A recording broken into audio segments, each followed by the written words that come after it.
चलो, कल तक की हम लोगों की बात यही हुई थी कि कंप्यूटर की डेफिनेशन के हिसाब से हमने बाइफरकेट करा कि किन किन डिवाइसेस को हम कंप्यूटर कह सकते हैं। तो सबसे पहली चीज़, वो 5 पॉइंट्स जो भी सेटिस्फाई करेगा कंप्यूटर की डेफिनेशन के, हम उसको बोल देते हैं कि इट इज़ अ कंप्यूटर। ठीक है। सो इस तरह से देखा जाए तो बहुत सारी डिवाइसेस जो हैं वो कंप्यूटर बन जाएंगी। और मैंने आपसे कहा था आने वाला टाइम अब जो है, इस टाइम में majority devices are becoming computer. मतलब सब चीज़ें स्मार्ट डिवाइसेस की ओर हम अब आगे बढ़ चुके हैं। हर चीज़ स्मार्ट होते जा रही है। Smart watch, smart fridge, smart TV, smart washing machines, सब चीज़ें स्मार्ट होती जा रही हैं। Means they we will be able to control them using your cell phone. मतलब वो वाईफाई से कनेक्टिविटी का ऑप्शन आपको प्रोवाइड करेंगी। और उनके अंदर और भी ऐसे फीचर्स होंगे जिसमें आप किसी तरह की प्रोग्रामिंग या कोडिंग या कुछ ऐसी सेटिंग कर पाओ कि जिसके थ्रू कुछ काम ऑटोमेटाइज्ड हो पाए या बेहतर हो पाए, जो पुराने ज़माने में नहीं हो पाता था, अब वो चीज़ और बेहतर हो पाए। ओके। सो इस तरीके से मैंने आपसे ये कहा था कि ये डिवाइसेस जो हैं अब कंप्यूटर बनती जा रही हैं। Okay. Okay, so again let's start again. अपन देख रहे हैं चैप्टर 1 चल रहा है, प्रोग्रामिंग लैंग्वेज हिस्ट्री। इसमें अपन लोगों ने लैंग्वेज क्या होती है ये चीज़ समझी सबसे पहले। फिर प्रोग्रामिंग लैंग्वेज क्या होती है। Programming language is a means of communication between a user and a computer. और इस चीज़ में ही हमें समझ में आया कि व्हाट कंप्यूटर बेसिकली इज। तो ये 5 पॉइंट जो भी डिवाइस, जो भी चीज़ सेटिस्फाई करेगी, we will call it a computer. इस तरह से हमारा सेलफोन कंप्यूटर हुआ, हमारे लैपटॉप भी एक कंप्यूटर है। कंप्यूटर की बहुत सारी कैटेगरीज हैं।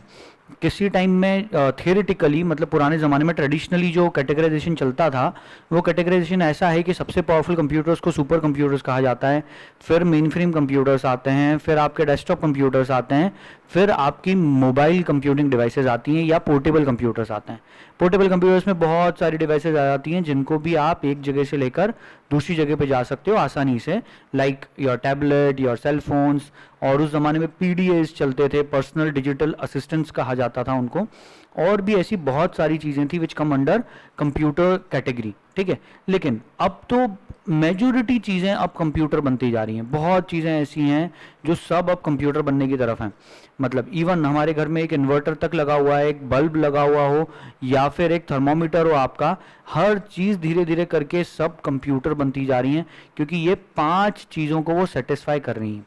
ठीक है। If something is satisfying this 5 things, we will call it as a computer. Okay. इस जगह बात करने के लिए बहुत कुछ है, बहुत सारी चीज़ें थी, लेकिन अभी हमारे जितने काम का था मैंने उतना समझा दिया। फिर जब समय मिलेगा बीच में, तब हम वो बातें करते रहेंगे। बहुत इंटरेस्टिंग टॉपिक है, बहुत इंटरेस्टिंग चीज़ है। मैं यूजुअली, मतलब इनिशियली जब अपना सिलेबस बहुत बड़ा नहीं हुआ करता था, तब मैं 15 डेज तो स्टार्टिंग में बच्चों को सिर्फ कंप्यूटर बेसिक्स ही पढ़ाता था, ताकि बच्चों को क्लैरिटी आए। जिस लैंग्वेज को वो सीख रहे हैं, जिस चीज़ के ऊपर चलने के लिए वो लैंग्वेज सीख रहे हैं, वो चीज़ तो उनको समझ में आया अच्छे से। Okay, so let's move ahead. अब कंप्यूटर की डेफिनेशन के 5 पॉइंट्स के हिसाब से हम सेटिस्फाई कर चुके हैं कि किसको कंप्यूटर कहना। इसमें कुछ वर्ड्स बीच में मिले थे कि कंप्यूटर एक ऐसी डिवाइस है, इलेक्ट्रॉनिक डिवाइस है, जो कि डेटा और इंस्ट्रक्शंस को इनपुट में लेती है और प्रोसेस करके इन्फॉर्मेशन देती है। So what is difference between data, instruction and information? So ये थियोरिटिकल डिफरेंशिएशन है, सिर्फ थियोरी के हिसाब से ध्यान में रखने लायक चीज़ है।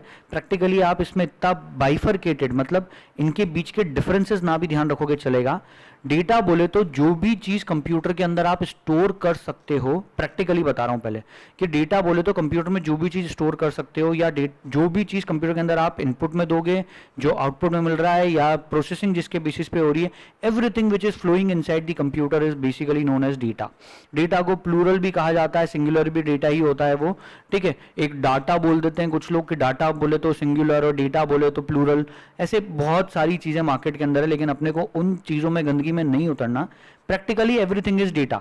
कंप्यूटर में जो भी है सब कुछ डेटा है। लेकिन अब थियोरी के हिसाब से आए, थियोरी में डेटा किसे कहते हैं? थियोरी के हिसाब से डेटा बोले तो some raw collection of facts and figures. ये डेफिनेशन है, raw collection, raw facts and figures. Raw मतलब जिनका कोई मीनिंग ना हो। The data is something which doesn't conveys any meaning. जैसे एग्जाम्पल, ताजमहल, मैंने बोला ताजमहल। अब ताजमहल वर्ड सुनते से किसी को कुछ नहीं पता क्या चीज़ है। ताजमहल हो सकता है मैं आगरा के ताजमहल, वो जो मॉन्यूमेंट है, हिस्टोरिकल मॉन्यूमेंट की बात कर रहा हूँ। इट कुड बी पॉसिबल कि मैं ताजमहल चाय की बात कर रहा हूँ, वो जो ब्रांड है, जो जिस ब्रांड की चाय मिलती है मार्केट में, ताजमहल में, उसकी बात कर रहा हूँ। इट कुड बी पॉसिबल कि जो मैंने छोटा सा टॉय खरीदा, एक ताजमहल का एक छोटा सा गिफ्ट देने के लिए किसी को खरीदा, वो भी हो सकता है अपन उस चीज़ को ताजमहल कह रहे हैं। सो ताजमहल बोला जाए तो कुछ भी हो सकता है, इट डजेंट कन्वेज एनीथिंग। सो इसीलिए अभी हम जब तक उसका कोई मीनिंग क्लियर नहीं हो रहा है तब तक हम उसको डेटा बोलेंगे। जैसे एक और एग्जांपल, मैंने बोला 25। क्या 25? 25 मेरी एज है। सर पॉसिबल ही नहीं है, इतने बुढ़े हो गए हो, कहाँ से 25 एज दिखेगी आपकी, सर के सारे बाल उड़ गए। सो 25 नहीं, पर ठीक है, 25 ऐसे एग्जाम्पल दें। या फिर एक और एग्जाम्पल, 25 थप्पड़ मारना है, नहीं सर 25 तो बहुत कुछ हो सकता है ना ऐसे। 25 कैन बी, मेरे पास 25 चॉकलेट्स हैं, 25 रुपीज़ हैं। क्या 25? 25 डजेंट कन्वेज एनी मीनिंग, उसका कोई मीनिंग नजर नहीं आ रहा है। सो 25 is just raw facts and figures. जब तक कोई चीज़ रॉ फैक्ट एंड फिगर है तब तक उसको हम डेटा बोलेंगे। लेकिन जैसे ही उस चीज़ के ऊपर कोई इंस्ट्रक्शन अप्लाई करके, इंस्ट्रक्शंस बोले तो इंस्ट्रक्शंस आर दी कमांड्स और orders which we have issued to the computer. Computer को हमने जो भी ऑर्डर्स दिए कि ये काम करो, वो ऑर्डर्स या उनको अपन बोलेंगे इंस्ट्रक्शंस, उन कमांड्स को हम बोलेंगे इंस्ट्रक्शंस। जैसे ऐड करो, सब्ट्रैक्ट करो, या फिर ये डॉक्यूमेंट ओपन करो, या प्ले करो इस मूवी को। हम जो भी कमांड्स दे रहे हैं, these all are basically instructions. Okay, so instructions usually हम सिर्फ इंस्ट्रक्शन ना देते हुए हम डेटा और इंस्ट्रक्शन साथ में देते हैं कि इस डेटा पे ये इंस्ट्रक्शन, इस मूवी वाली फाइल को प्ले करो। तो डेटा प्लस इंस्ट्रक्शन दिया हमने, प्ले, मूवी की फाइल इज डेटा। ऐसे कई सारी मतलब हम डेटा और इंस्ट्रक्शन यूजुअली साथ में देंगे। ठीक है, हो सकता है कभी सिर्फ इंस्ट्रक्शन भी दो। Okay, so it is definitely possible. Data और इंस्ट्रक्शन ये क्लियर हो गया, बहुत ज़्यादा डेप्थ में नहीं उतरना, पर एक लेवल पे समझ में आना चाहिए। इसके बाद आते हैं इंफॉर्मेशन। तो जब उस डेटा के ऊपर इंस्ट्रक्शन अप्लाई करके कुछ प्रोसेसिंग करके कुछ रिजल्ट आएगा तो it will be known as information. अब एग्जाम्पल जैसे मैं बता रहा हूं, name of a historical monument is Taj Mahal. अब ये कुछ स्टेटमेंट कुछ प्रॉपर हुआ, हाँ इससे मीनिंग कन्वे हो रहा है proper, that's why this will be known as information, सूचना। This is information. ठीक है, age is 25, again this is information because it conveys some meaning. अब जैसे हम कंप्यूटर को अब किस तरीके से क्या चीज दे रहे हैं, मैंने बोला डेटा दिया ताजमहल और मैंने उससे बोला सर्च करो। उसने सर्च करके गूगल ने मुझे रिजल्ट दिया name of historical monument, Taj Mahal is a historical monument, ऐसा कुछ लिखा हुआ दिया मान लो उसने, and it is located in Agra और समवेयर, ऐसा कुछ लिखा हुआ आया। सो अब हम बोलेंगे कि this is basically a information. Clear, information क्या चीज है। एक और एग्जांपल, मैंने दिया 5 और 6, ये दो डेटा दिए और मैंने साथ में बोला ऐड, एक इंस्ट्रक्शन दिया। सो जब मैंने डेटा और इंस्ट्रक्शन साथ में दिए, उसके ऊपर प्रोसेसिंग हुई, एडिशन हुआ, रिजल्ट आया, that result is basically information. Okay, आगे बढ़े, व्हाट इज अ प्रोग्राम। सो अभी हमारी डेफिनेशन चल रही थी प्रोग्रामिंग लैंग्वेज की, जिसमें हमें सारे टर्म समझ में आ गए, लेकिन अभी हमें प्रोग्राम या प्रोग्रामिंग का मीनिंग समझ में नहीं आया। सो लेट्स अंडरस्टैंड प्रोग्रामिंग लैंग्वेज का वापस डेफिनेशन देखते हैं। Programming language is a means of communication between user and a computer. तो यहाँ सब कुछ क्लियर है, सिर्फ प्रोग्रामिंग वर्ड अभी क्लियर नहीं है। So let's understand what program is. Okay, समझते हैं चलो program. Anyone who can tell me, यहाँ की डेफिनेशन नहीं है ना, रटी रटाई चीज़ें बिल्कुल ही नहीं पसंद मेरे को, और मज़ा ही नहीं आता है, क्योंकि जब तक समझ नहीं आया तब तक मज़ा नहीं आएगा। So anyone who can tell me, Hindi में किसी को कुछ भी मीनिंग जो भी बता सकता हो उसके बारे में, प्लीज़ मुझे बताओ कि what is a program. Yes, Sir, set of instructions given to the computer. ये तो डेफिनेशन है, उससे कोई फर्क नहीं पड़ रहा, मैं अपने को एक्चुअल में समझ में आना चाहिए। Sir Hindi meaning, Hindi meaning task कोई भी समझा सके मुझे हिंदी मीनिंग।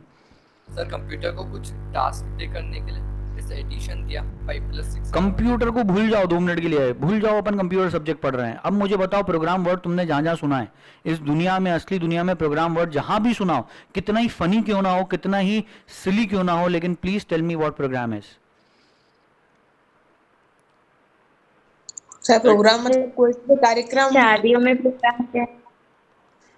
आयोजन। कार्यक्रम ये किसने बताया, ये किसने बोला अभी हाल जस्ट, ये कार्यक्रम वाली चीज किसने बताई? नाम बोलो अपना। रक्षत। अक्षत, ओके। देखो प्रोग्राम का मतलब होता है, कई बार तुमने सुना होगा ना, अपने शाजापुर में बहुत चलता आ रहा है, उनके मुंडन के कार्यक्रम में जाना, हमारे ने उनके इसका मुंडन का प्रोग्राम है, या वो उसने वो प्रोग्राम रखा है वहाँ पे, वहाँ जाना है वो अटेंड करने के लिए, प्रोग्राम, कार्यक्रम, हम ये वर्ड कई बार यूज करते हैं, ठीक है। So what is a program basically? So program का हिंदी मीनिंग तो कार्यक्रम ही है, और कार्यक्रम को हमें संधि विच्छेद करके समझना पड़ेगा, तो उसका मीनिंग एक बार में समझ में आ जाएगा। कार्यक्रम, कोई भी कार्य जब किसी क्रमबद्ध तरीके से किया जाए तो उसको कार्यक्रम कहा जाता है। जैसे एग्जाम्पल, हम बर्थडे के कार्यक्रम में प्रोग्राम में गए, है ना। अब उसके प्रोग्राम में जब जाओगे तो वहाँ पे क्या होए, वहाँ पहले गिफ्ट देंगे अपन उसको सारे, फिर उसके बाद वहाँ पे वो बर्थडे का केक कटिंग का प्रोसेस प्रोग्राम होता है, फिर वो केक सबको ऐठा जूठा खिलाया जाता है, तो वो कोरोना का प्रसाद बांटा जाता है सबको इधर से उधर, ठीक है। अब अभी तक नहीं बांटते थे, अब बटेगा, ठीक है। अब कोई भी केक नहीं खाएगा ऐठा जूठा किसी का भी, देखना। चलो, एनीवेज, कहने का मतलब कुछ एक सीक्वेंस में कुछ काम किया जाता है, कंडक्ट किया जाता है, फिर पार्टी वार्टी, उसमें डांस वांस होता है, कुछ मस्ती होती है, कुछ गेम्स अरेंज होते हैं, इस तरह की एक एक्टिविटी लाइन से चलती है। This is known as a program. ऐसा नहीं होता है कि जब मन पड़ा पहले गेम्स कंडक्ट करे, और मतलब कुछ एक सीक्वेंस फॉलो करते हैं प्रोग्राम में हमेशा।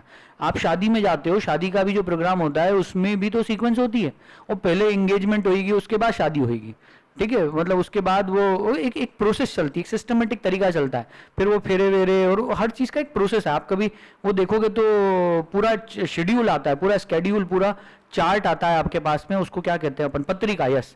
वो जो पत्रिका रहती है उसके अंदर पूरा चार्ट आता है, शेड्यूल, कि पहले इतनी बजे ये होगा, इतनी बजे ये होगा, इतनी बजे ये, इतनी। तो बोल सकते हैं अपन इस चीज को इसलिए कार्यक्रम कहा जाता है। लिटरल मीनिंग तो यही है, हाँ, अपन भले ही उसको हकीकत में मानते हो नहीं मानते हो, पर लिटरल मीनिंग यही है कार्यक्रम का। कार्यक्रम मतलब क्रमबद्ध तरीके से किया गया कार्य, है ना। So in the same way computer में भी प्रोग्राम कुछ नहीं है। प्रोग्राम का मीनिंग अगर समझना है कंप्यूटर में, तो कंप्यूटर को हम क्या चीज देते हैं, कंप्यूटर से हम सिर्फ काम लेने के लिए, कंप्यूटर पहले इनिशियली एंटरटेनमेंट के लिए नहीं बना था, है ना। पहली चीज इतना समझें, कंप्यूटर सिर्फ मूवीज देखने के लिए या सॉन्ग्स डाउनलोड करने के लिए या गेम्स खेलने के लिए नहीं है। Initially computer was designed to do something, कुछ काम करने के लिए बनाया गया था, कुछ कैलकुलेशंस, कुछ इस तरह की चीजें, कुछ डेटा स्टोर, डेटा प्रोसेसिंग, कुछ इस तरह का काम होता था, है ना, फ्रूटफुल वर्क। सो अभी अपने को कंप्यूटर से अगर कुछ भी काम लेना है, चलो एंटरटेनमेंट वाला भी, मूवी भी प्ले करनी है तो उसके पीछे भी, अभी मूवी वाला एग्जांपल इसलिए नहीं दे रहा हूं, उसको समझना थोड़ा डिफिकल्ट जाएगा इसलिए। सो इनिशियली अपने को कुछ भी काम करवाना है अगर कंप्यूटर से फॉर एग्जांपल आप लोगों ने 9th क्लास में कोई प्रोग्राम देखा होगा, या इस तरह की आपको कुछ टास्क दिया गया होगा कि फाइंड या check whether a given number is a prime number और नॉट, या फिर calculative factorial of a given number. ऐसे कुछ टास्क जो हमारे लिए रियल लाइफ में करना डिफिकल्ट होते हैं, वो कंप्यूटर हमारे लिए आसान कर देता है, लेकिन हमें उससे काम लेने के लिए इंस्ट्रक्शंस देने पड़ते हैं।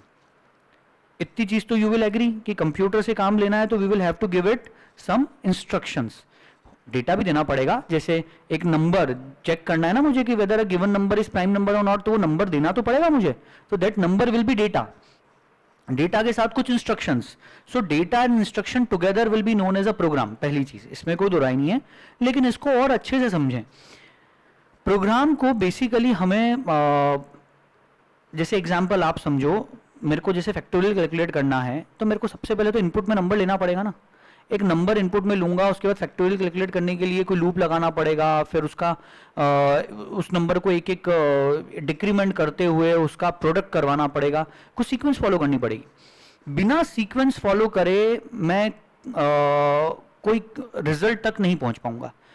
जैसे कि हमारी शादी का प्रोग्राम भी एक कार्यक्रम था जिसमें किसी सीक्वेंस, पर्टिकुलर सीक्वेंस में काम होता था, in the same way program भी एक ऐसी चीज है जिसमें इंस्ट्रक्शंस को सीक्वेंस में दिया जाए, ठीक है।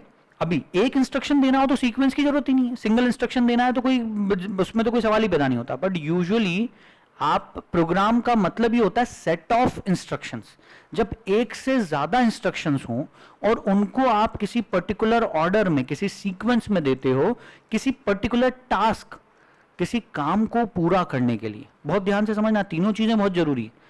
पहली चीज सेट ऑफ इंस्ट्रक्शंस हैं, दूसरी चीज सीक्वेंस में दे रहे हो, और तीसरी चीज किसी पर्टिकुलर टास्क को कंप्लीट करने के लिए दे रहे हो, then it will be known as a program. So what is a program? Program is a set of sequence instructions that is given to the computer to perform certain task with the given data. और data भी साथ में दिया आपने, उस data के ऊपर वो परफॉर्म किया जाएगा.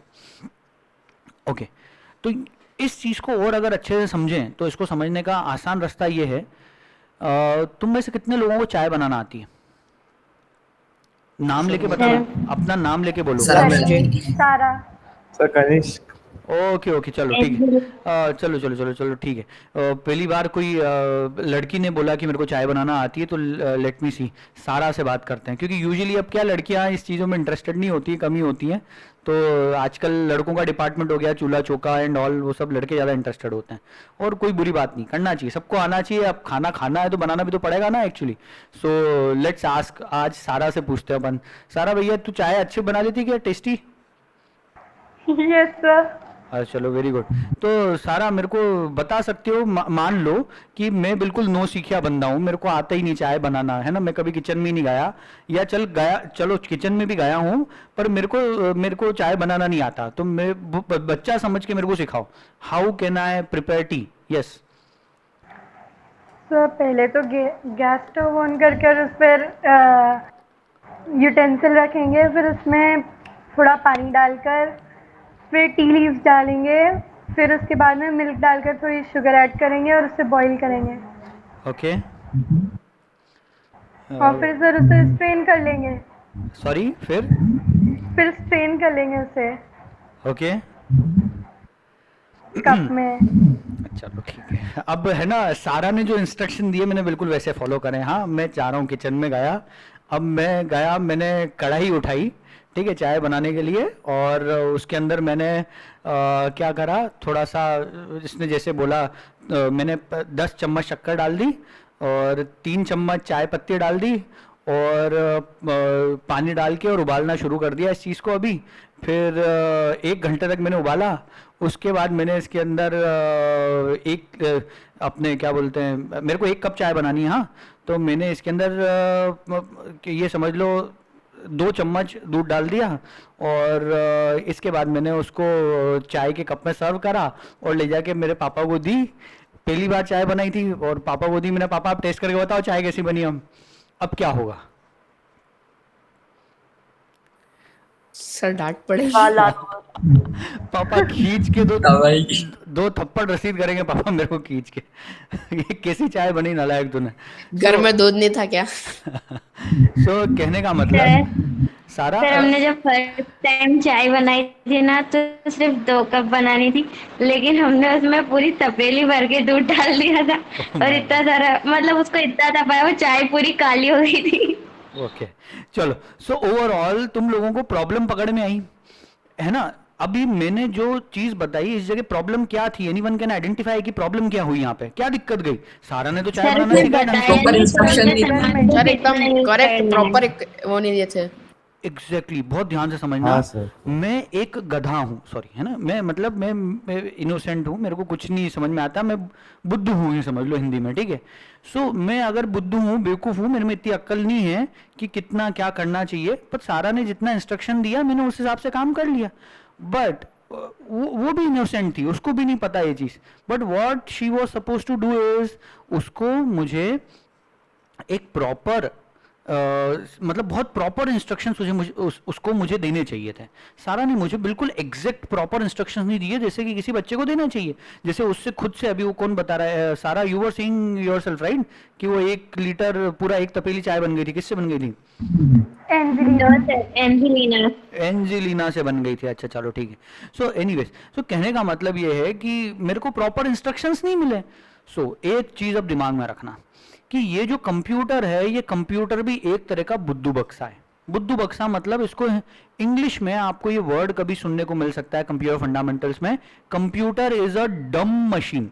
डम मतलब बेवकूफ, बिल्कुल अक्ल नहीं है ना. और इसके लिए एक और टर्म फेमस है, बोलते हैं कई बार कि कंप्यूटर में गार्बेज इन गार्बेज आउट.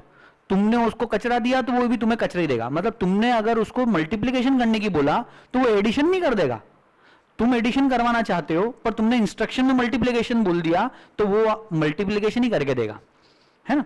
कहने का मतलब गार्बेज इन गार्बेज आउट, आपको उसको एक एक इंस्ट्रक्शन प्रॉपर देना पड़ेगा, एक एक चीज उसको प्रॉपर बताओगे तभी उसका आउटपुट बिल्कुल प्रॉपर मिलेगा, ठीक है। सो आज से हम लोगों ने इस चीज की भी कमर कस ली कि अगर हमें कोई प्रोग्राम बनाना है तो उस प्रोग्राम में हमें इंस्ट्रक्शंस बहुत प्रॉपर देने पड़ेंगे।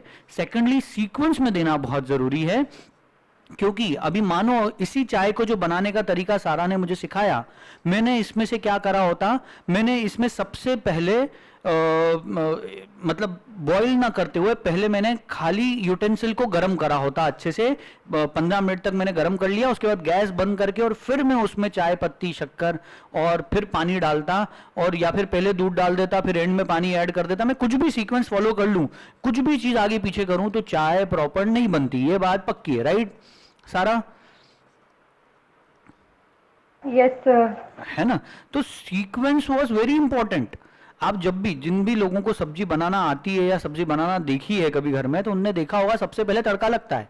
तड़का लगता है मतलब पहले तेल गरम करने रखा जाता है, ऑयल को पहले उसमें गरम किया जाता है और उसके अंदर उसको अपन डाल के देखते हैं राई को थोड़ी सी कि तड़क गई क्या राई, अगर तड़का आ गया उसके अंदर फिर उसके अंदर अपन मिर्ची मसाला या जो भी चीजें हैं then we continue to add those thing, then टमाटर मतलब sorry tomatoes and onions, then उसको प्रॉपर तरीके से भुना जाता है।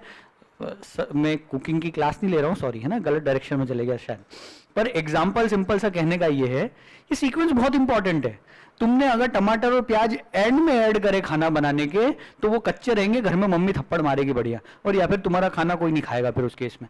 तो पहले उसको प्रॉपर तरीके से भुनाना बहुत जरूरी है जब तक उसमें से पानी ना छूट जाए सारा, ठीक है। सो तब जाके टेस्ट आता है जब वो प्रॉपर ऐसा होता है।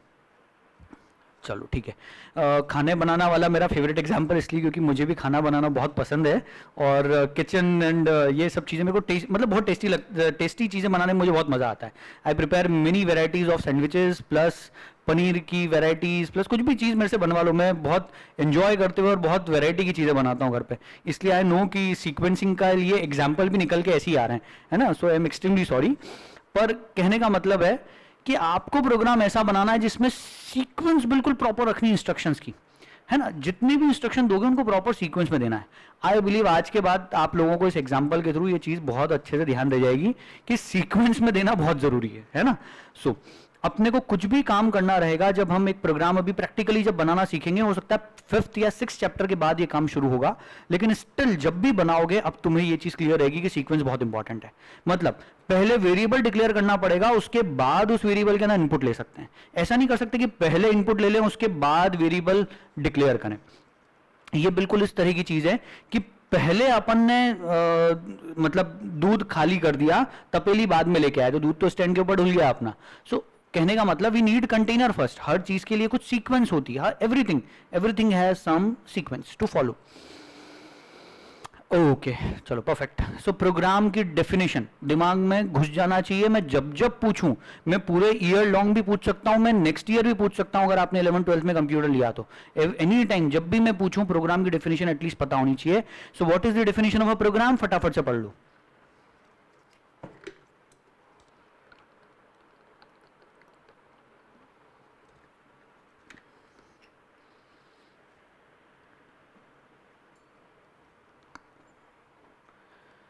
ओके सो मैं हमेशा कोई कॉम्प्लेक्स चीज को टुकड़ों में तोड़ के याद रखता हूं तो चीज याद रहती है। जैसे ये बड़ी डेफिनेशन दिख रही है तो इस डेफिनेशन को अभी आप है ना पूरे टुकड़ों में तोड़ के याद रखो। टुकड़ों में बोले तो पहले एक पोर्शन याद रख लिया उसका अपन ने, कि जैसे अपन ने एक पोर्शन याद रखा सबसे पहले अपन ने कि program is a set of sequenced instructions, ठीक है। तो सेट ऑफ सीक्वेंस इंस्ट्रक्शन पहले याद रखो, उसके बाद आगे चलो that is given to the computer को दिया आपने, उसके बाद फिर टू परफॉर्म सर्टेन टास्क, फिर विथ गिवन डेटा। ये 4 पॉइंट्स हैं, ऐसे ध्यान रख लो इन चीजों के बेसिस पे, ठीक है। Set of sequence instructions, set of sequence instructions given to the computer to perform certain task, किसी एक काम के लिए, है ना। 2 कामों को मिक्स करके एक प्रोग्राम नहीं बनाया जाता, ठीक है। प्रैक्टिकली एक काम अलग दूसरा काम अलग, दोनों काम अलग अलग किए जाते हैं यहाँ पे, ठीक है। मिक्सिंग नहीं होती। सर इसका मतलब समझ नहीं आया, इसके लिए प्रैक्टिकली प्रोग्रामिंग पे आ जाने दो, तब आपको बहुत अच्छे से समझाऊंगा कि कैसे दो काम एक ही जगह पे खिचड़ी बना के नहीं करना है, दोनों काम अलग अलग ही करेंगे। ठीक है, जैसे एक एग्जांपल इसका ऐसा भी समझ सकते हो कि मैं कंप्यूटर का टीचर हूं, मैं कंप्यूटर पढ़ाऊं ज़्यादा अच्छा है। मैं अगर केमिस्ट्री पढ़ाना शुरू कर दी मैंने, या फिर मैंने कोई धर्म की क्लास यहाँ पे लगाना शुरू कर दी, तो I might not be the best one two do that thing. Okay, चलो। A computer is instructed to process data with the help of a program. Program के जरिए ही हम कंप्यूटर से कोई काम लेते हैं। अब इस चीज का क्या मीनिंग है, मैं इसको बहुत डिटेल में समझा सकता हूं और थोड़ा सा तो समझाना भी चाहूंगा अभी। देखो, कंप्यूटर का जो ब्रेन है वो प्रोसेसर है। प्रोसेसर मतलब जो कंप्यूटर में लगा हुआ है, सीपीयू भी बोलते हैं अपन उसको। अब ये जो इंटेल का प्रोसेसर है, इंटेल कंपनी का प्रोसेसर, ये जब प्रोसेसर बनाया गया तो इस प्रोसेसर के अंदर कंपनी ने जब मैन्युफैक्चर करा तो साथ में एक लिस्ट दी कि ये प्रोसेसर ये 100 इंस्ट्रक्शंस सपोर्ट करेगा, दैट्स इट। 100 से 101 वाला इंस्ट्रक्शन वो सपोर्ट नहीं कर सकता, लेकिन फिर भी आप उसको कई तरह के काम दे पाते हो। आज का कंप्यूटर एक मल्टीपर्पस कंप्यूटर है, उससे सब तरह के काम करवा पाते हैं हम। उसमें मूवी देख सकते हैं, उसमें इंटरनेट चला सकते हैं, उसमें अपन कैलकुलेशंस कर सकते हैं, उस पर अपन वेबसाइट्स ओपन कर सकते हैं, अपन बहुत तरह तरह के काम, मतलब आपको जिस तरह का प्रोग्राम बनाना है वैसा बना पा रहे हो और काम ले पा रहे हो। क्यों? ऐसा तब पॉसिबल है जो 100 इंस्ट्रक्शंस की लिस्ट हमें इंटेल कंपनी वालों ने दी, उन 100 इंस्ट्रक्शंस में से मतलब उन्हीं को अपन ने यूज करके किसी तरह से प्रॉपर सीक्वेंस बना के कुछ कॉम्प्लेक्स इंस्ट्रक्शंस बना लिए। ठीक है, उन कॉम्प्लेक्स इंस्ट्रक्शन को बार बार हमें टाइप करके ना देना पड़े, तो हमने क्या करा, उनको लिख के रख लिया। वापस समझना चीज, मुझे कंप्यूटर को कुछ काम करवाने के लिए, जब भी कुछ काम करवाना है तो एक इंस्ट्रक्शन से काम नहीं हो रहा है। मान लो मुझे उसको देने पड़ रहे हैं 50 इंस्ट्रक्शंस, तो मैं क्या वो 50 इंस्ट्रक्शंस हर बार कीबोर्ड से टाइप कर करके दूंगा? कितना टाइम वेस्ट होगा। सो इसकी जगह बेहतर चीज क्या हुई कि उन 50 इंस्ट्रक्शंस को मैंने क्या करा, एक जगह पे लिख के रख दिया। अब जहां लिख के रखा तो ये group of set of instructions are together will be known as a program now. तो हमने एक प्रोग्राम बना के रख दिया, हम ऐसा बोल सकते हैं। अब हमें जितनी बार वो काम परफॉर्म करना है, कोई टास्क परफॉर्म करना है, तो वो वाला टास्क परफॉर्म करने के लिए हम वो वाला प्रोग्राम बार बार एग्जीक्यूट करेंगे, रन कर देंगे उस प्रोग्राम को। वो प्रोग्राम कंप्यूटर में किसी मेमोरी यूनिट के अंदर स्टोर होगा। मेमोरी यूनिट बोले तो हार्ड डिस्क, एसएसडी और जो भी परमानेंट स्टोरेज डिवाइस है, आप उसमें उस प्रोग्राम को स्टोर करके रखोगे। टेम्परेरी नहीं, टेम्परेरी में रखा तो लाइट बंद करोगे या शट डाउन करोगे, वैसे ही वो चीज रिमूव हो जाएगी। परमानेंटली मतलब जो चीज जब तक आप डिलीट ना करो तब तक उसमें रहे। ओके, सो हमने अब क्या करा, हमें इतनी चीज समझ में आई कि हमने एक प्रोग्राम बना के रख दिया, और इसीलिए हम बोल रहे हैं कि हम कंप्यूटर से काम कैसे लेते हैं। हम कंप्यूटर से काम लेते ही इस प्रोग्राम के जरिए, हर चीज के लिए प्रोग्राम है। और थोड़ा सा डिटेल में अभी समझते हैं तो और क्लैरिटी आएगी। इन सेट ऑफ प्रोग्राम से, एक नहीं बहुत सारे प्रोग्राम से मिलके एक सॉफ्टवेयर बनता है। जैसे से फॉर एग्जांपल अभी माइक्रोसॉफ्ट वर्ड में यहाँ पे यूज कर रहा हूँ। इस माइक्रोसॉफ्ट वर्ड में मैं इस पे यहाँ पे ये बोल्ड के लिए, इसको बोल्ड करने के लिए ये इस बटन पे अगर अभी प्रेस कर दूं तो ये टेक्स्ट जो है सिलेक्टेड, ये बोल्ड हो जाएगा। सो बेसिकली इस चीज के लिए भी उन्होंने पीछे कुछ इंस्ट्रक्शन, सेट ऑफ इंस्ट्रक्शंस लिख रखे हैं। मतलब अपन बोल सकते हैं कि एक तरह का प्रोग्राम है, हर चीज के लिए प्रोग्राम है इसमें। ठीक है, तो माइक्रोसॉफ्ट वर्ड एक सॉफ्टवेयर है। इस सॉफ्टवेयर में हर चीज को करने के लिए, हर टास्क करने के लिए, छोटे छोटे टास्क के लिए अलग अलग कोड, अलग अलग प्रोग्राम बने हुए हैं। ठीक है, सो हमें इस कंप्यूटर से अगर कुछ काम लेना है तो हम उस कंप्यूटर को इंस्ट्रक्ट करते हैं इन प्रोग्राम्स के जरिए। सो अब आपको ये पॉइंट क्लियर होना चाहिए कि computer is instructed to process data with the help of a programme.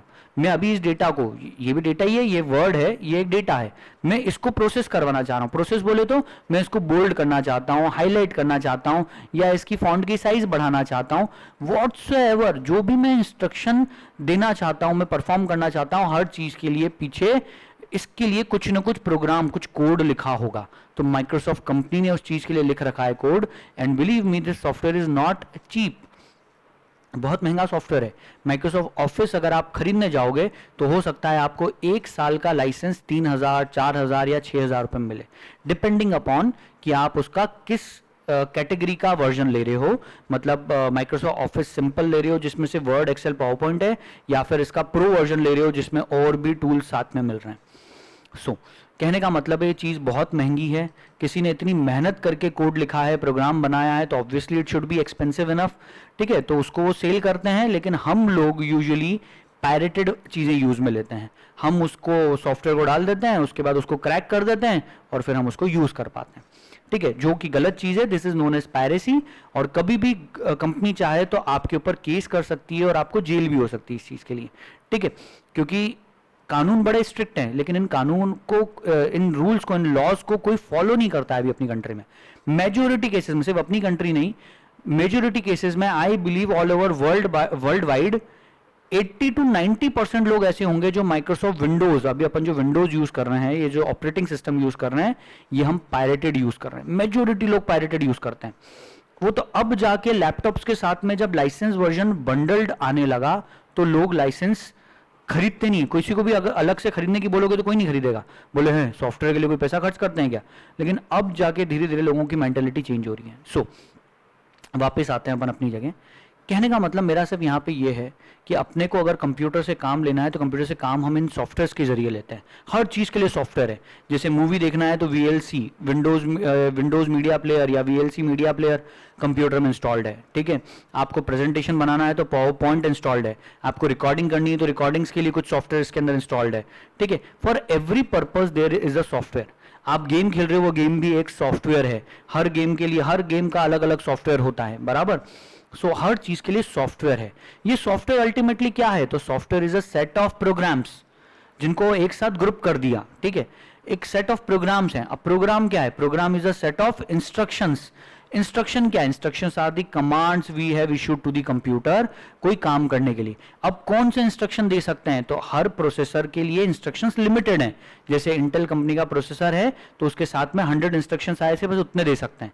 तो हम इन इंस्ट्रक्शंस को मिला के अलग अलग तरह के कॉम्प्लेक्स इंस्ट्रक्शंस बना लेते हैं। कॉम्प्लेक्स मतलब इन इंस्ट्रक्शन से मिला के और दूसरे काम भी करवा पाते हैं हम लोग, ठीक है। इन इंस्ट्रक्शंस को सीक्वेंस में अरेंज कर दो तो कुछ और काम हो जाएगा, ठीक है।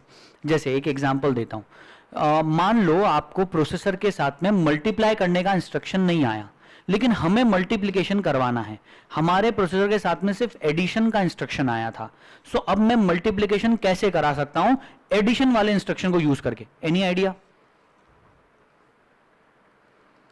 सर जैसे 2 into 2 हो तो 2 + 2 कर दो, 2 into 3 हो तो 2 + 2 + 2 कर दो। Exactly, thank you so much. कौन था ये? लक्ष्य जी। लक्ष्य, okay, thank you so much.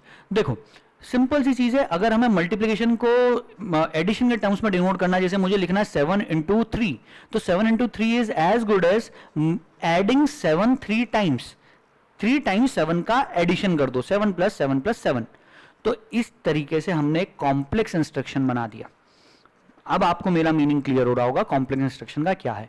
तो इसी तरह से प्रोसेसर के साथ में इंस्ट्रक्शंस तो लिमिटेड आते हैं, लेकिन हम इंस्ट्रक्शंस को किसी तरीके से सीक्वेंस में अरेंज करके हम और कॉम्प्लेक्स इंस्ट्रक्शंस बना पाते हैं और बेहतर प्रोग्राम बना पाते हैं। और इसीलिए ढेर सारे बहुत तरह तरह के सॉफ्टवेयर्स, प्रोग्राम्स अवेलेबल हैं मार्केट में, कुछ फ्री कुछ पेड, ताकि आप इस कंप्यूटर से अलग अलग तरह से काम ले सको। बहुत तरह के काम इस कंप्यूटर से करवाए जा सकते हैं, ठीक है। चलो, a user makes use of computer with the help of these stored programs. इन प्रोग्राम्स को हमने कंप्यूटर पे स्टोर करा कहीं पे, और ये जो स्टोर्ड प्रोग्राम्स हम इन्हीं का यूज करके कंप्यूटर से काम लेते हैं। हम बार बार इंस्ट्रक्शन टाइप करते नहीं बैठते हर चीज के लिए। मूवी प्ले करनी है तो पहले 100 लाइन का कोड टाइप करेंगे हम, ऐसे तो कोई कंप्यूटर का यूज ही नहीं करेगा फिर मूवी प्ले करने के लिए। हमारी टीवी अच्छी से तो टीवी पे देख लेंगे अपन बैठ के, ठीक है। सो कहने का मतलब है इसीलिए उनको स्टोर करके रखने की प्रोसेस है। और स्टोर्ड प्रोग्राम्स मतलब आप हार्ड डिस्क या परमानेंट स्टोरेज डिवाइस पे स्टोर करते हो, ठीक है। मैं बात आपको लगता होगा सर बार बार कितनी बार रिपीट कर रहे हैं ये चीज़, पर बहुत काम की है और मैं चाहता हूँ आप ये चीज़ ध्यान रखें, इसलिए बार बार रिपीट करता हूँ, ठीक है। सो सॉफ्टवेयर क्या हुआ, software is a set of programs. More about programming languages now, let's understand few more thing. सबसे पहली चीज़ तो हमने ये पहले भी देखी थी कि जो प्रोग्रामिंग लैंग्वेज होती है उसके पास अपना खुद का कैरेक्टर सेट होता है, मतलब उसमें बहुत सारे कैरेक्टर्स होते हैं जिनसे मिलके ये प्रोग्रामिंग लैंग्वेज बनी है एक तरह से। All programming languages use standard set of symbols, ठीक है, where each symbol has definite unambiguous meaning. Sir इतने भारी भारी शब्द क्यों लिखे हैं? अनएम्बिगुअस का मतलब होता है किन्हीं भी दो सिंबल्स का मीनिंग सेम नहीं निकलेगा। जैसे 5 का मीनिंग 5 ही होता है, 7 का मीनिंग 5 नहीं हो सकता। 7 का मीनिंग अलग है, 5 का मीनिंग अलग है। 5 इज दिस, 7 इज दिस, ठीक है, दोनों सिंबल्स के मीनिंग अलग अलग है। सिंबल बोले तो सिंबल क्या है? जब आप ऐसे लिखते हो दिस इज 7, और जब आप ये वाला सिंबल की बात करें that is actually 5। Both of the symbols, दोनों सिंबल के मीनिंग अलग अलग हैं। जब आप ऐसा लिख रहे हो तो दिस इज बेसिकली 5, जब आप ऐसे लिख रहे हो दिस इज बेसिकली 7, ठीक है, दोनों का मीनिंग अलग अलग है। Okay, then the symbols of particular computer language must also be used as per set rules। ये भी हम पहले पढ़ चुके हैं। कुछ रूल्स को फॉलो करते हुए हम इन कैरेक्टर्स को यूज करके, इनको जोड़ के अपन किसी तरह से वर्ड्स बनाते हैं। वर्ड्स को के लिए भी हम कुछ रूल्स फॉलो करके और हम फिर सेंटेंसेस बनाते हैं। इन रूल्स को हम सिंटेक्स रूल्स कहते हैं। कंप्यूटर के टर्म्स में हम इसको सिंटेक्स रूल कहेंगे। और बेसिकली जैसे कि इंग्लिश में ग्रामर होती है, हिंदी में व्याकरण, वैसे यहाँ पे सिंटेक्स रूल्स हैं। So computer languages are smaller and simpler than natural languages. Example, आपको इंग्लिश सीखने में कितना टाइम लगा? सर आज भी सीख रहे हैं, बोलना ही नहीं आती आज भी ढंग से इंग्लिश, स्टेटमेंट तक फ्रेम नहीं कर पाते हैं, कभी ग्रामर गलत हो जाती है, कभी कोई वर्ड ध्यान नहीं आता है कि यहाँ क्या वर्ड यूज में लेना है हमें। सो इंग्लिश लैंग्वेज इतने साल हो गए सीखते सीखते, आज भी नहीं सीख पाए। हिंदी लैंग्वेज भी अपने को लगता है कि अपने को हिंदी अच्छे से आती है, फिर भी मात्रा की गड़बड़ हो जाती है कहीं ना कहीं। जहाँ छोटे की लगनी वहाँ बड़े लगा देते हैं ना, जब बड़े लगानी वहाँ छोटी लगा देते हैं। बहुत सारी चीज़ों में हम लोग गड़बड़ें करते हैं। सो कहने का मतलब जो नेचुरल लैंग्वेजेस हैं अपनी, जैसे हिंदी, इंग्लिश, तमिल, तेलुगु, मलयालम, पंजाबी, मतलब ये जितनी भी लैंग्वेजेस हैं इनको सीखना ज़्यादा डिफिकल्ट है as compare to programming language. जैसे प्रोग्रामिंग लैंग्वेज अभी जावा कोई अपन ने आज से सीखना शुरू करा है, मान लो 4 दिन पहले से, आप मुश्किल से 4 से 6 महीने के अंदर प्रोग्रामिंग करना सीख जाओगे। मैक्सिमम बोल रहा हूँ ये तुम्हें, ठीक है, मैक्सिमम 4 मंथ्स के अंदर आप प्रोग्रामिंग करना सीख जाओगे। सो कौन सी लैंग्वेज ज्यादा इजी हुई, प्रोग्रामिंग लैंग्वेज या फिर अपनी natural language? Obviously programming language, right. So programming languages आपको लग रहा है डिफिकल्ट है, लेकिन बहुत ईजी है, बस सीखने का तरीका सही होना चाहिए। आपको सीधे से कोई उठा के प्रोग्राम बनाने की बोल देगा तो आप कैसे बना पाओगे, है ना। आपको स्कूल में बोल दिया सीधे, जैसे उन्होंने बोला कि चलो एडिशन का ये प्रोग्राम है, देखो फटाफट और इसको चला के देख लो, खत्म, कहानी होगी। या फिर उन्होंने बोला अच्छा ये प्रोग्राम है, दिखा दिया सामने और बोला नोट कर लो कॉपी के अंदर, चला के देख लो, ये इस तरह से काम करता है। This is not how to learn a programming. Okay, programming is something आपको सिस्टमेटिक, आप लैंग्वेज सीख रहे हो ना बेसिकली, तो लैंग्वेज को नीचे बेस से लैंग्वेज सीखना शुरू करनी पड़ेगी। प्रोग्राम तो अपने आप बना लोगे, ठीक है। आप इंग्लिश बेस से सीखना शुरू करो, ऐसे पैराग्राफ्स, एसेज, नोट्स तो आप अपने आप लिख सकते हो, खुद अपने आप सीख जाओगे, कब बनाना सीख जाओगे आपको पता ही नहीं चलेगा, ठीक है। पर बेसिक से सीखना जरूरी है हर चीज को। Okay, so we will do the same thing. अब जनरेशंस ऑफ प्रोग्रामिंग लैंग्वेजेस, ठीक है। तो कौन कौन सी जनरेशंस हैं प्रोग्रामिंग लैंग्वेज की, कितनी जनरेशंस आज तक हुई? तो यहाँ पे ये एक चार्ट बना रखा है, ये चार्ट अपने को सेकंड चैप्टर में भी देखने को मिलेगा। सो एक बेसिक लेवल पे इस चार्ट में बहुत कुछ छोटी छोटी काम की बातें लिखी है, let's go through them.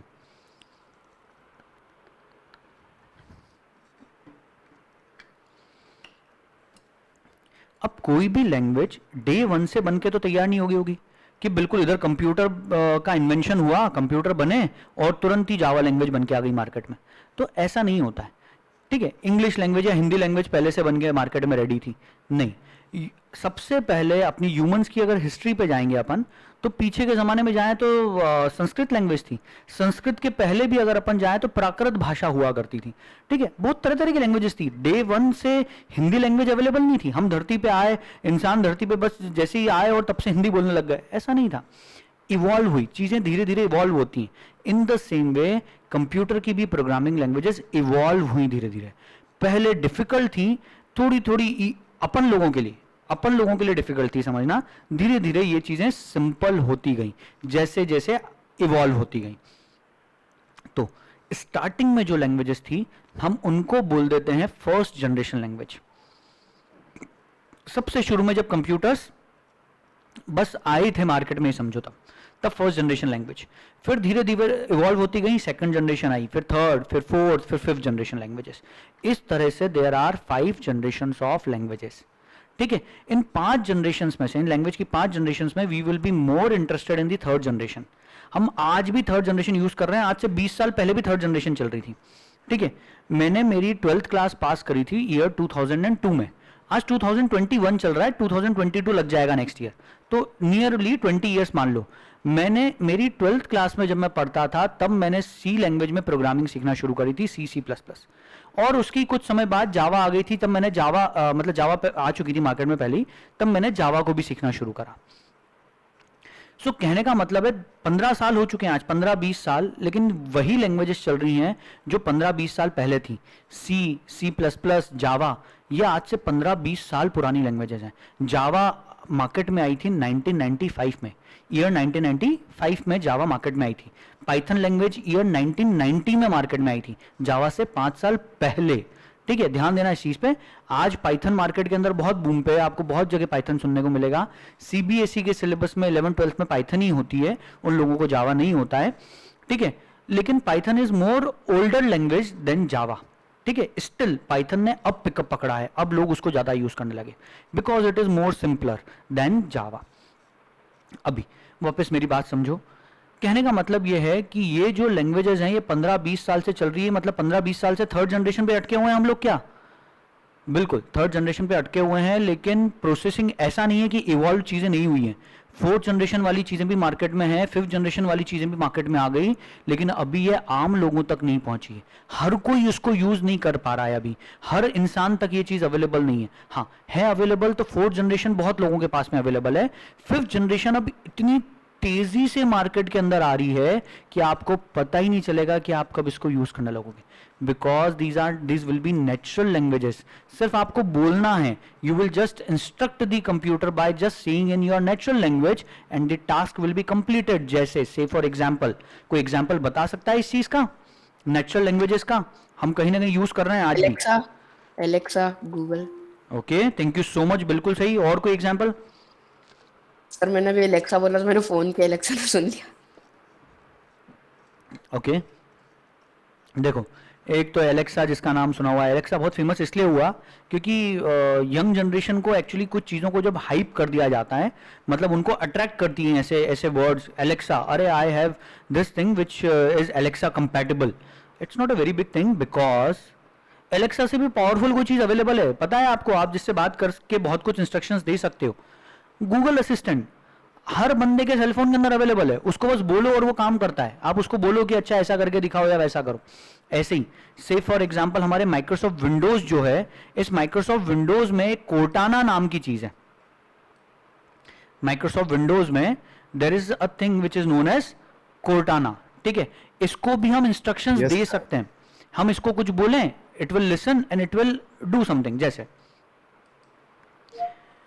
Hey Cortana, please sing a song for me. Sorry, I'm not able to help with this one. Okay. Sing a song.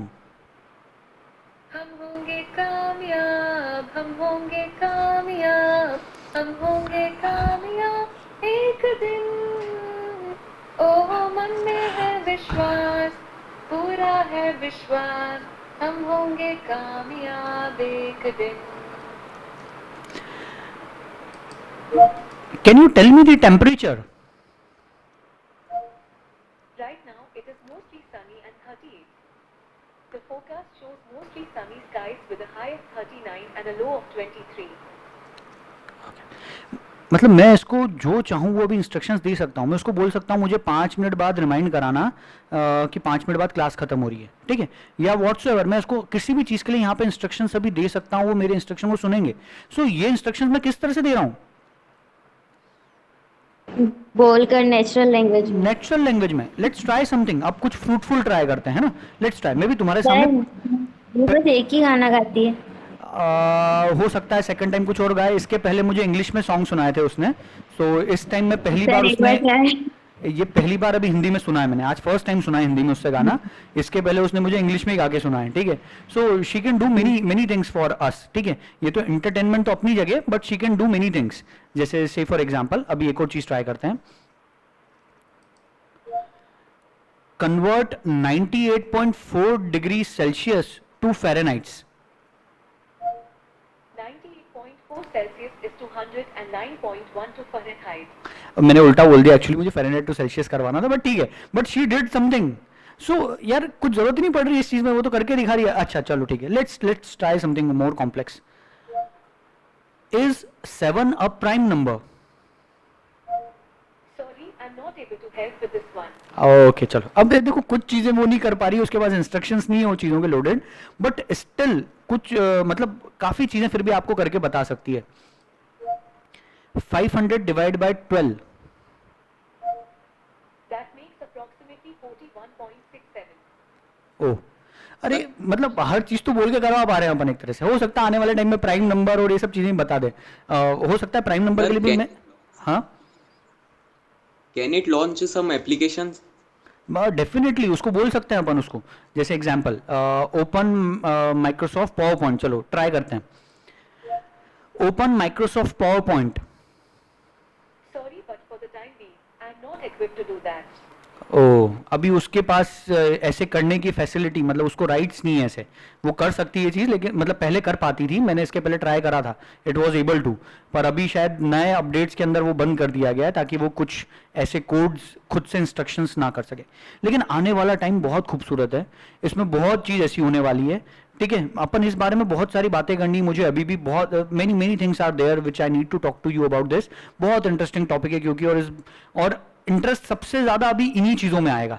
इसके बाद इंटरेस्ट थोड़ा सा कम हो जाएगा आप लोगों का, क्योंकि जब प्रोग्रामिंग आएगी हो सकता है तब आपको ऐसा लगे कि काम काम काम हो रहा है, एंटरटेनमेंट कुछ नहीं हो रहा है। सो जितने दिन एंटरटेनमेंट चल रहा है एंजॉय कर लेते हैं अभी अपन। आज की कहानी को मैं फिलहाल यहाँ पे खत्म करना चाहूंगा। आप लोग अपने घर पे माइक्रोसॉफ्ट विंडोज के साथ में कोर्टाना के साथ में काम कर सकते हो। सेकेंडली आप चाहो तो गूगल असिस्टेंट है आपके सेलफोन में, वो भी ये काम कर सकता है।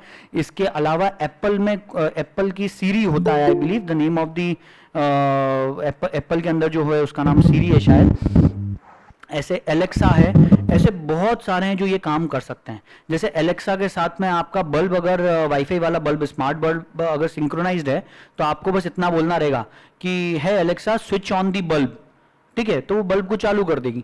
तो ऐसी चीजें, ये सब कैसे पॉसिबल है? अभी आप देख रहे हो यहाँ पे मैं इंस्ट्रक्शन दे रहा हूँ, जब मेरे इंस्ट्रक्शन को वो सुन पा रहा है और कुछ कर पा रहा है तो बाकी टास्क भी परफॉर्म कर पाएगा। It will definitely be able to. जैसे हम सेलफोन में कई बार बोलते हैं call this number, call Mukesh Ambani, आप बोलोगे तो वो कॉल लगा देगा। हाँ, नंबर आपके इसमें सेव्ड होना चाहिए, हाँ, नहीं तो बोलोगे सर मुकेश अंबानी को कॉल कैसे लग जाएगा।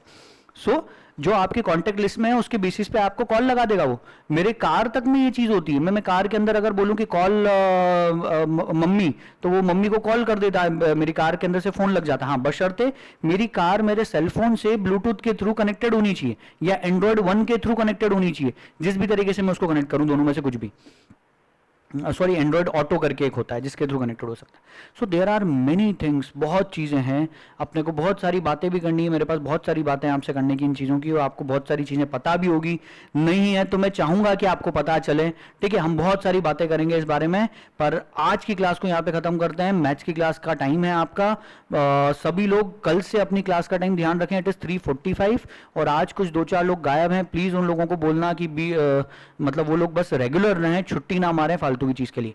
Sunday quite possibly we will focus on कि संडे आपको छुट्टी मिले। ओके, चलो, okay, take care, bye bye everyone. Thank you sir, bye sir.